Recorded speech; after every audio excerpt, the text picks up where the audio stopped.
کہ اللہ تعالیٰ ہم سب کو وہ عائد کردہ ذمہ داری جو اس نے ہم سب پر ڈالی ہے اس کو ادا کرنے کی پوری توفیق عطا فرمائے۔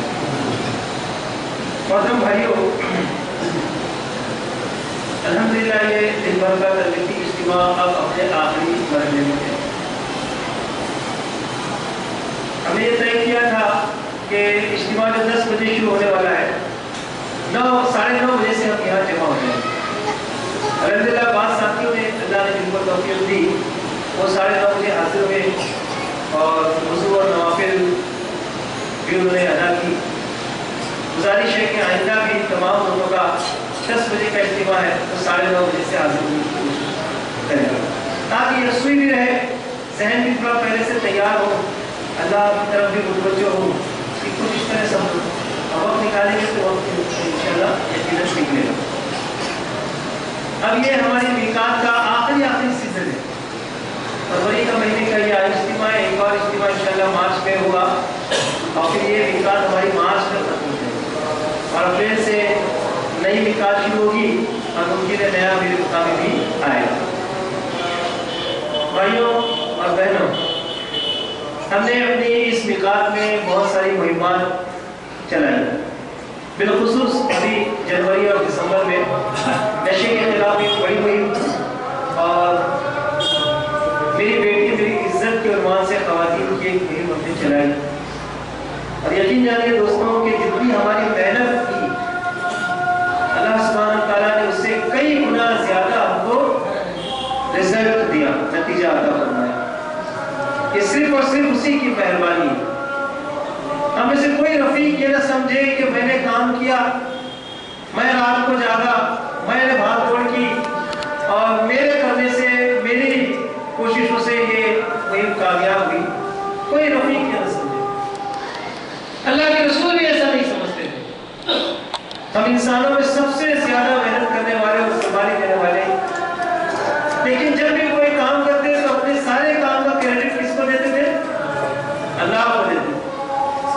میرے بھائیوں اور میری بہنوں، ہم نے جو کچھ کیا وہ ہم نے نہیں کیا، اللہ نے کیا، اس کی مدد اس کی توفیق سے ہوا۔ ہاں، اس بات پر ضرور فخر بھی ہو، خوشی بھی ہو کہ اپنے اس کام کے لیے اللہ نے ہم جیسے گندے گنہگار گرے پڑے لوگوں کو قبول کر لیا۔ ہم سے ایک دعا ہے کہ مرتے دم تک ہم کو اسی ایمان پر سلامتی کے ساتھ قائم ہو، جب اس دنیا سے ہم جائیں تو ہمارا خاتمہ اسی کے کلمے پر ہو اور ہمارا نام بھی مقبول بندوں میں درج کر دیا جائے۔ اور آئندہ بھی جب بھی ہم کوئی مہم بنائے، اللہ اپنی مدد اور استعانت اور نصرت کا سایہ اسی طرح ہم پر قائم ہے۔ اللہ کے رسول صلی اللہ علیہ وسلم کے آخری دور میں جب لوگ جوق در جوق دین میں داخل ہونے لگے تو اللہ سبحانہ تعالیٰ نے اپنے نبی کو یہ نصیحت فرمائی، بسم اللہ الرحمن الرحیم، اذا جاء نصر اللہ والفتح ورأیت الناس یدخلون فی دین اللہ افواجا، جب تم دیکھو کہ لوگ فوج در فوج اسلام میں داخل ہو رہے ہیں، فوج در فوج تمہاری طرف آ رہے ہیں، فسبح بحمد ربک، بس تم اپنے رب کی تسبیح بیان کرو، اس کی تعریف بیان کرو، واستغفر اور استغفار کرو۔ استغفار کس بات کا؟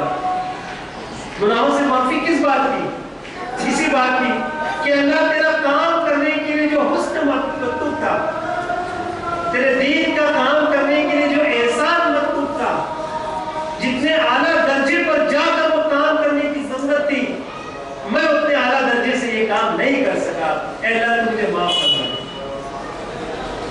دوسروں کو مہم اچھی لگی ہوگی، دوسروں نے بڑا اپریشیٹ کیا اس کو، لیکن ہم اپنی نگاہ میں یہ دیکھیں کہ اس دین کو قائم کرنے کے لیے، خدا کا کام کرنے کے لیے، اس کے انصار بننے کے لیے اور اس کی نصرت کے لیے جس معیار کے ایمان کی ضرورت تھی، جتنے پاکیزہ نفس اور قلب کی ضرورت تھی، جتنے احسان کے ساتھ کام کرنے کی ضرورت تھی، ہم اس احسان کے ساتھ یہ کام نہیں کر سکے بھائی، نہیں کر سکے۔ اللہ تعالیٰ کہتے ہیں نماز پڑھو احسان کے ساتھ پڑھو، اس کا دین کا کام بھی کرو تو احسان کے ساتھ کرو، اپنے وقت کا بہترین حصہ اس کے کام میں لگاؤ، اپنی صلاحیت کا بہترین حصہ اس کے کام میں لگاؤ، اپنے مال کا بہترین حصہ اس کے کام